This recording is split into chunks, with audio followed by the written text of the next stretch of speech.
Eu sou Marina Costa e já estamos em Gênesis capítulos 36 e 37. Nesse capítulo 36 veremos a genealogia de Esaú. O capítulo anterior terminou com Jacó e Esaú sepultando a seu pai Isaque. E depois desse acontecimento, Jacó e Esaú moravam pertos.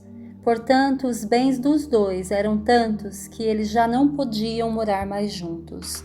A terra onde estavam vivendo não podia sustentá-los por causa dos seus rebanhos. Nesse capítulo reforça que Esaú também foi chamado de Edom. Lá no capítulo anterior, nos capítulos que nós lemos, quando ele era ainda jovem com seu irmão Jacó, e ele aceitou trocar a sua primogenitura por um prato de lentilhas. Lentilhas avermelhada. Edom significa vermelho. E aqui nesse capítulo, Moisés, que é quem escreve o livro de Gênesis, dá bastante ênfase sobre a descendência de Esaú, que são os Edomitas, que veremos que esse povo lá na frente dará trabalho para o povo de Israel. Aqui nos mostra que Deus sempre ofereceu a Esaú oportunidade de arrependimentos.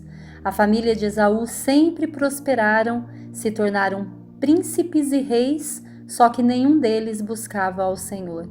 Isso provando que a prosperidade nem sempre está vinculado à fidelidade a Deus. Não conseguimos ver a história de Esaú nada de espiritualidade, mesmo obtendo grandes prosperidades. Aqui podemos tirar uma aplicação bem importante para nossas vidas. Ninguém se perderá por falta de oportunidade ou de bênçãos, mas por falta de amor a Deus.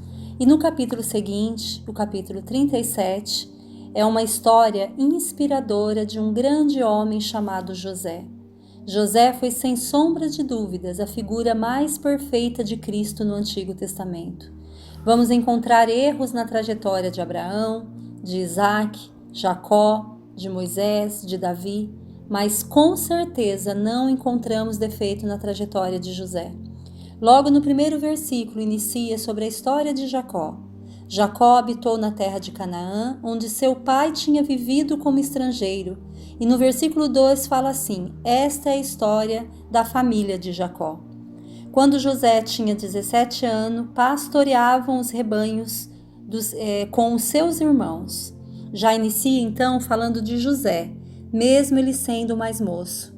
Antes de Benjamim, que aqui deveria ser pequenininho, porque já é bem evidente que José se tornaria o primogênito de Jacó. Em seguida diz que Israel amava mais José do que qualquer outro filho, porque ele havia nascido de sua velhice. Isso nos deixa claro do quanto José era bom para o seu pai. José era filho de Raquel, da mulher que ele tanto amava, e o seu pai lhe deu uma túnica longa, e isso causou mais inveja e indignação em seus irmãos. No versículo anterior, relata que José contava ao seu pai toda a má fama de seus irmãos. Outra aplicação que podemos retirar daqui: José tinha sua personalidade definida. Ele era um jovem de apenas 17 anos e não deixou levar pela má índole de seus irmãos.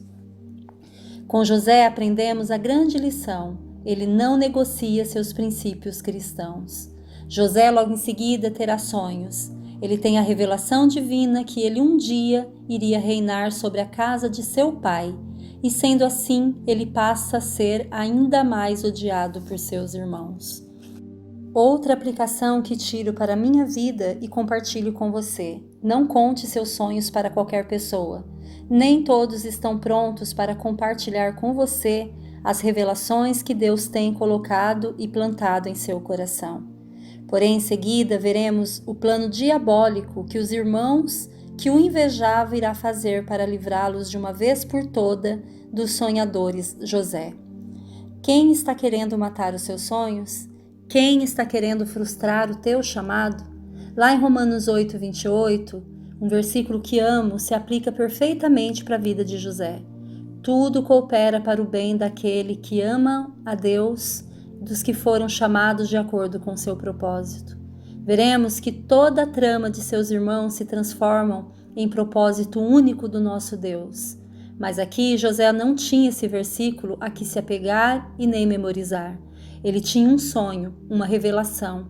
e não passava pela cabeça dele que para chegar nesse propósito, ele iria enfrentar as piores lutas de sua vida.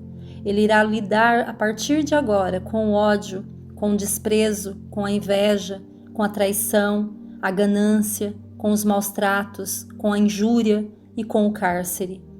Veremos que os irmãos vão tramar matá-lo, mas Rúben, seu irmão mais velho, ouvindo, tenta livrá-los das mãos deles, dizendo: não tire sua vida, não derrame sangue, joguemos naquele poço lá no deserto, mas não toquem nele. Rúben fez isso na intenção de tirá-lo e levá-lo de volta ao pai. E assim tiram a sua túnica, agarrando-o, jogaram no poço que estava vazio e sem água. E assim avistaram uma caravana de ismaelitas e Judá deu a seguinte ideia: venderemos a José como escravo, o que ganharemos se o matarmos? Venderemos aos ismaelitas, não tocaremos nele. E seus irmãos então concordaram. E assim tiraram ele da cova e o venderam. O venderam por 20 peças de prata que os levaram para o Egito. Vamos parar um pouquinho aqui nessa parte onde ele diz: tiraram ele da cova. Sabe o que eu aprendo aqui? Nem todo mundo que te tira da situação pior que você está querem o seu bem. Cuidado com as mãos que estende para você. Por isso, peça sempre a orientação de Deus. A Bíblia nos diz que há caminho que para o homem parece caminhos de bem, mas é um caminho de morte. E nos mostra que quando Rúben voltou ao poço, viu que José não estava mais lá.